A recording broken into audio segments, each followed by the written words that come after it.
Hey guys, today I'm very excited to tell you the story of the Oprah Winfrey, who is the first American African woman to own a production house, to be an actress, and she is the richest person. She is the highest paid person on the television in her times.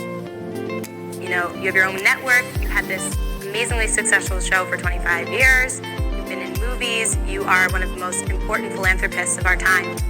So Oprah has came from very poor background and she was born in Mississippi where her mother was a housemaid. She was born to an unmarried teenage mother and she has overcome her shame over the fact. Let me just show you how she embraced it.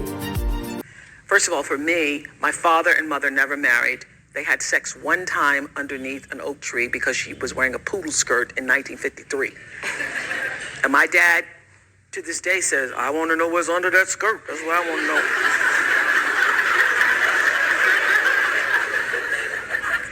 He wanted to know what was under the skirt. They didn't really have a relationship.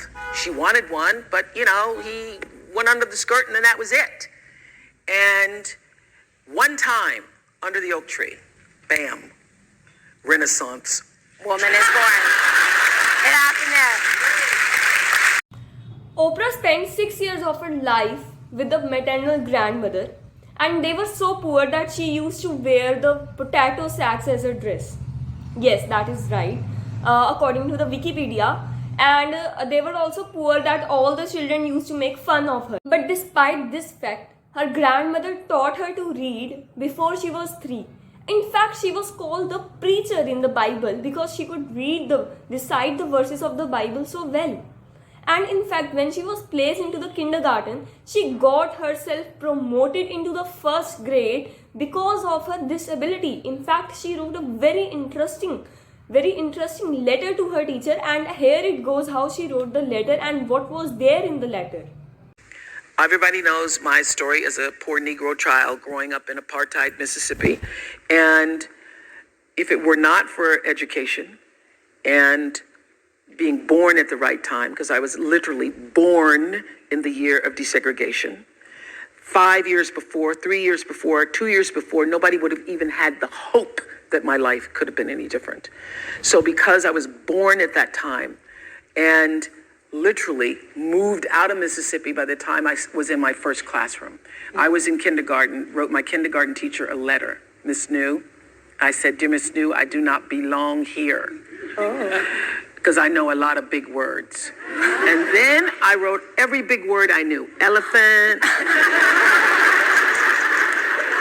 hippopotamus, Mississippi, Nicodemus, Shadrach, Meshach, and Abednego from the Bible. So, and then Miss New says, who did this? I said, I did. So then they marched me off to the principal's office. Only time I was ever in there.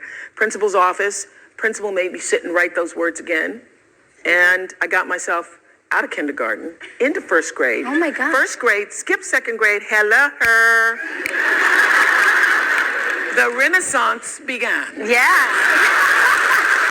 In kindergarten, you're sitting there. That's what I'm trying to listen to your instincts. You look around and you say, these kids, they are playing with some blocks. You're like, I don't do that. And I know Nicodemus. I do not think I belong in here. I do not belong in here. And as we know, Oprah's grandmother was a maid. So she was not that kind of nurturing woman, although she taught her reading, but she continued to whip her till 6 years, and she would whip her and expect Oprah to not to cry after whipping. My grandmother was a maid. That's all she ever knew. Many times my grandmother would whip me with switches. She would braid the switches together and I'd get a whipping. And then in the middle of whipping me, she'd say, stop your crying, stop your crying. And I'd get whipped until I would stop crying. And then afterwards she would say, you better wipe that pout off of your face. You better put a smile on your face. So you'd have to now act as though the beating that you just had didn't happen. I realized that pain of not being able to express the emotion, that would be a huge pain body that I would end up carrying. When I was separated from my grandmother and sent to live with my mother at 6 years old, I suddenly land in a place that's completely foreign to me.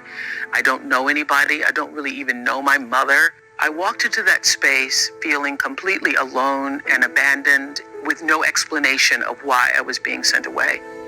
I remember the first night entering into that house and being told that I wouldn't be able to sleep with my mother and I wouldn't be able to sleep inside the house, but there was a little foyer porch before you actually got inside the house. And I was put outside to sleep there. I later realized it's because it was the color of my skin. And my mother was boarding with this very light-skinned black woman who could have passed for white. And I could tell instantly when I walked in the room that she didn't like me. It was because of the color of my skin. I don't know how I knew that, but I did. Oprah have to struggle a lot due to her face color, due to her skin color, during her lifetime, during her career, in the initial years of her career. But I will be telling you more about the Oprah in the next video. Till on, continue into the dynamic box, and if you haven't subscribed the channel yet, do subscribe it, because I am going to bring you to the stories which are not there.